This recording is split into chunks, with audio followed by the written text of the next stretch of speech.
அன்பு தெய்வமே ஆறுமுகமானவனே சுப்பிரமணியனே சோகம் அகற்றிடுவாய். ஞான ஸ்கந்தரே ஞானம் அருள்வாய். நீ ஞான தண்டவாணியே என்னை ஞான பண்டிதனாக்கிடுவாய். அகந்தையெல்லாம் அடித்து அன்பினை ஊட்டிடுவாய். அன்புமயமாக்கி ஆட்கொள்ளுவையப்பா. அன்பை என் உள்ளத்தில் அசைவின்றி நிறுத்திவிடு. அன்பையே கண்ணாக ஆக்கி காத்திடுவாய்.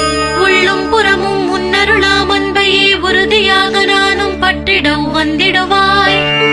எல்லை இல்லாத அன்பே இறைவழி என்றாய். நீ அங்கெங்கெனாதபடி எங்கும் அன்பென்றாய். அன்பே சிவமும் அன்பே சக்தியும் அன்பே ஹரியும் அன்பே பிரம்மனும் அன்பே தேவரும் அன்பே மனிதரும் அன்பே நீயும் அன்பே நானும்.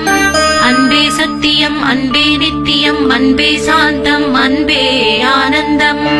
அன்பே மௌனம் அன்பே மோட்சம்